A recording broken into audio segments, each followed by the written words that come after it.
Alors, je sais pas si vous avez vu depuis tout à l'heure, mais on va avoir de plus en plus des vélos. Voilà. Alors, je sais pas si vous avez remarqué, mais il y a de plus en plus de vélos au fur et à mesure qu'on arrive. C'est tout à fait normal puisqu'il y a des temps reculés. Enfin, il y a un moment, la reine de Hollande, qui a adoré le vélo, a conforté la petite bourgeoisie à s'identifier à ce qu'elle faisait. Et donc tout le monde s'est mis à faire du vélo. On a eu des embargos sur le pétrole. Il n'y a pas d'industrie automobile, ce qui veut dire que 30% des déplacements ici en Hollande se font à vélo. Et derrière moi, vous avez une petite route, elle mène à Cannes. En fait, nous sommes déjà à Cannes. On va laisser passer la mobilette. Et je vous montre une petite vidéo qui a fait le buzz. Ça s'est passé juste ici derrière moi. C'était bien rigolo entre des Flamands et des Wallons, c'est-à-dire deux parties qui ne s'entendent pas très bien en Belgique. D'une certaine manière, la Belgique est coupée en deux parties. Au nord, nous avons la Flandre. La population y parle majoritairement le dialecte flamand. Au sud, nous avons la Wallonie. La population y parle traditionnellement un dialecte qui est le wallon. Il n'en est pas moins qu'aujourd'hui, en Wallonie, nous parlons essentiellement le français. Et c'est bien là que réside le problème. Quelle langue doit-on parler en Belgique? Et il y a 200 ans, pour de multiples raisons, c'est le français qui a été officialisé comme langue nationale. Le problème est donc un problème linguistique. Qu'est-ce qui distingue un flamand d'un wallon? Rien, sauf si le flamand est rose. Et que si un Français vous parle des Wallons, il vous dira que ce sont des Wallons.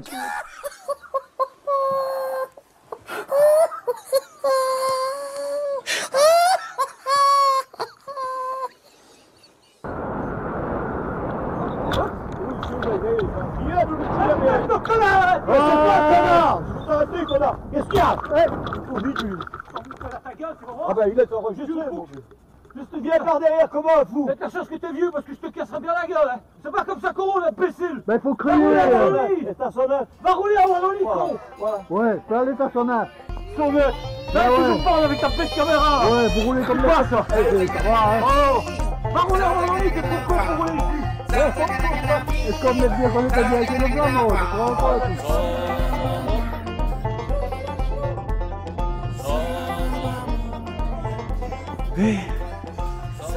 Alors, il va falloir monter tout ça à vélo. Une fois qu'on va être là, on va essayer de faire notre petite expérience de la chambre anéchoïque dans un réseau souterrain qui est le réseau de Caster. Il faut savoir que si sur la montagne Saint-Pierre, il y a plus de 300 km de réseau souterrain. Alors je vous dis ça en même temps, je suis en train de suer là. Chez la Su, c'est la Chou. C'est une chanteuse belge et sûr que vous avez déjà entendu certains de ses morceaux.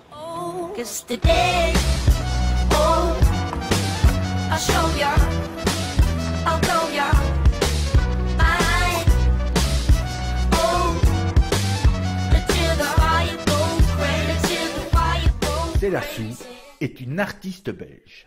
À 15 ans, elle compose déjà ses premières chansons en s'accompagnant à la guitare. C'est en participant à des concours qu'elle se fera remarquer par des organisateurs. Depuis lors, son ascension est fulgurante. Une voix sublime, un regard qui fend la brume et une manière de poser le son toujours avec émotion.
On the ground, yes, 'cause you never had it easy.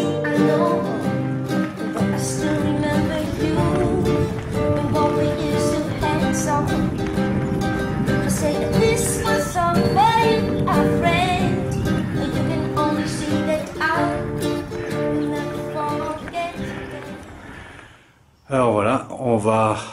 Déjà, je vais éclairer un peu à l'intérieur. On va rentrer par le petit trou là, avec le vélo, et puis je vais rider pendant un moment. Je vais vous emmener dans un lieu assez magique comme ça. À tout à l'heure. Voilà, ça c'est assez particulier. Manifestement, il y a des gens qui sont dans le réseau, hein, puisque je ne sais pas si vous voyez, là et là, il y a des petites bougies de repère qui ont été mises, donc ça veut éventuellement dire qu'il y a des gens qui sont en train d'explorer. Et en fait, ils mettent ces petites bougies, c'est les bougies de chauffe-plat, pour pouvoir retrouver leur chemin. N'oubliez pas, pas loin de 300 km de galeries, vous voyez la taille des galeries, et là d'ailleurs, vous voyez un éboulement, hein, c'est la terre qui s'est effondrée, les voûtes ne soutiennent plus l'humidité, le poids des années. Alors, vous voyez ici un peu, une fois qu'on a mis les éclairages, hein, normalement il fait tout noir, hein, on ne voit rien du tout. Nous voici à l'intérieur, et comme je vous le disais tout à l'heure, ces grottes ont été creusées à la main par les premiers hommes, en tout cas les premiers hommes qui sont arrivés ici, pour en extraire le silex. C'est ceci que vous voyez, c'est ça. Ça coupe très fort, faut faire très attention. Tout ça donc fait à la main, et ce que vous voyez aussi, c'est des dépôts à terre. En fait, ce sont des dépôts calcaires. Il faut juste imaginer que tout ceci, tout ce qui est blanc là, que vous voyez autour, à la base, c'est le lit de l'ancienne mer qu'il y avait ici. Et tous les coquillages et toutes les algues qui sont mortes pendant des millions d'années se sont accumulées et ont formé ça. Donc aujourd'hui, ben, ça s'effrite, ça tombe. Alors ici, on est en plein à l'intérieur. Vous voyez derrière moi une tête de mort. En fait, il faut savoir qu'ici, il y a pas mal de gens qui viennent laisser libre cours à leur création, leur folie. Ils viennent dessiner, ils viennent peindre, ils viennent sculpter, puisque la roche est très friable. Et ils viennent faire d'autres choses aussi.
Alors après un moment sous terre, on va revenir allez, à la lumière. Hop là. Et joie du montage, avec un peu de chance, on va me voir apparaître dehors et à l'intérieur. Nous sommes sur une sortie à flanc de falaise. Et nous y voilà. Vous entendez ma voix. Et pourtant, je suis de l'autre côté. Alors, on va faire notre petite expérience du feu. On va voir si on entend vraiment le son du feu.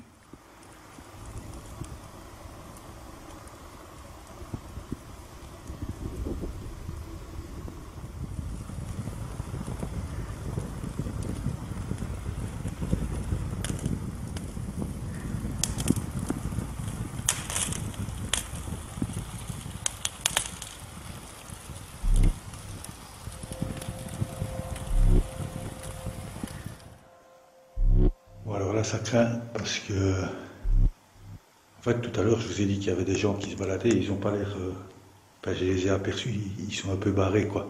Ils sont un peu barrés. Ouais, mais je pense qu'ils arrivent là derrière, je sais pas comment ça va se passer. Moi, je sais pas, je vais essayer de laisser tourner la caméra, comme ça, au moins, j'ai un témoignage si ça chie, quoi. Parce que j'ai laissé la matraque de l'autre côté, quoi.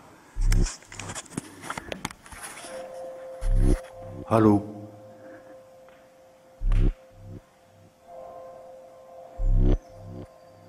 Il y a quelqu'un?